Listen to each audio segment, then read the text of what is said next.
میرے بھائی، رجب ان 4 مہینوں میں سے ایک مہینہ ہے جو انتہائی احترام اور تکریم والے ہیں۔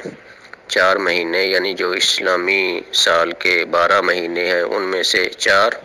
ان میں ایک رجب ہے، اور پھر اس کے بعد ذی القعدہ، ذی الحج اور محرم، یہ تینوں مہینے احترام والے یعنی ترتیب کے ساتھ ہیں۔ ذی القعدہ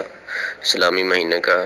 11واں مہینہ ہے، اور ذی الحج یہ 12واں مہینہ، اور محرم اسلامی سال کا یہ پہلا مہینہ ہے۔ اور رجب جو اس وقت جاری ہے، اس کی آج 7-8 تاریخ تقریباً ہو چکی ہے،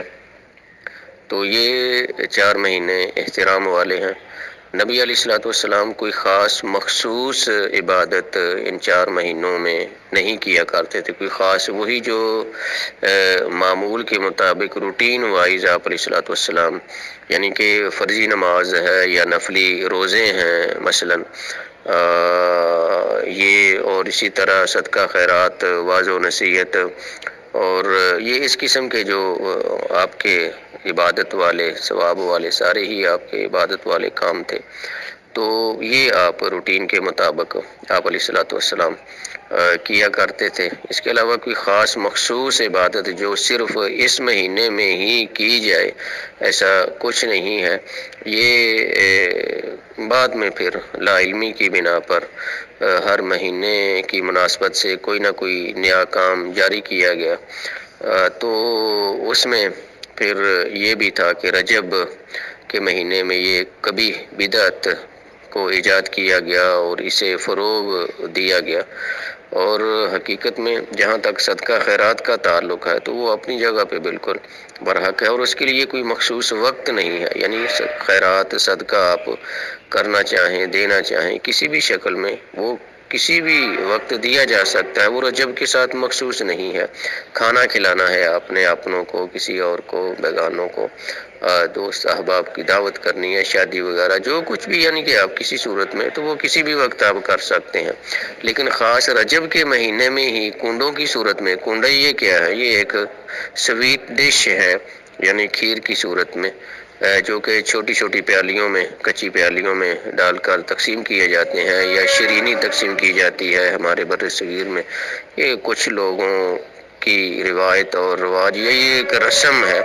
اس سے زائد نہیں، اور یہ بالکل کام نہیں کرنا چاہیے، یہ بدعات میں شمار ہوتا ہے،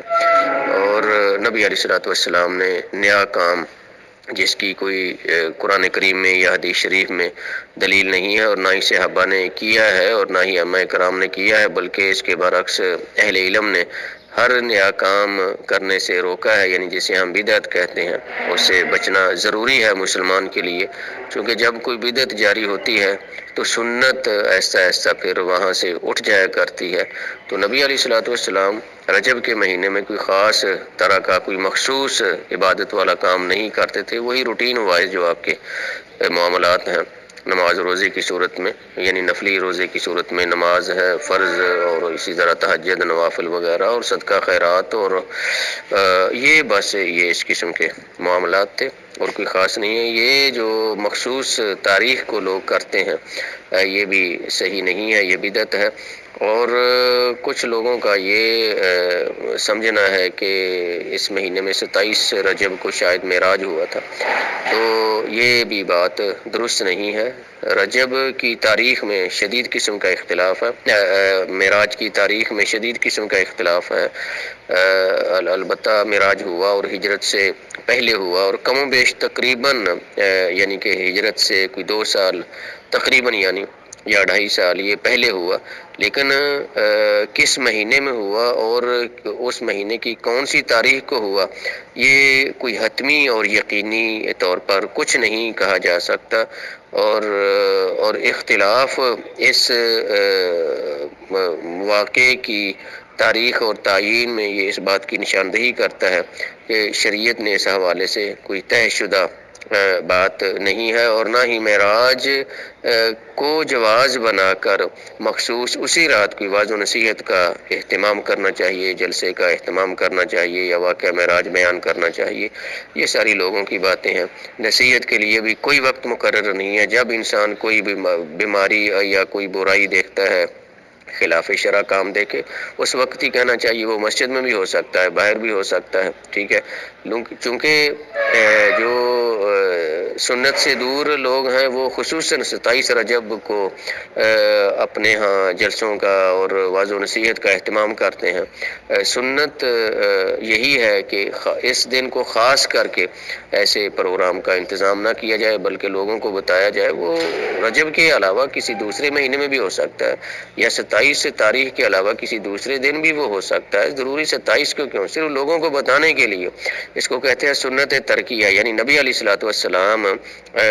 معراج کے بعد بھی کتنی دیر تک، یعنی کم از کم ہم کہہ سکتے ہیں 12 سال تک زندہ رہے، لیکن آپ علیہ السلام نے مخصوص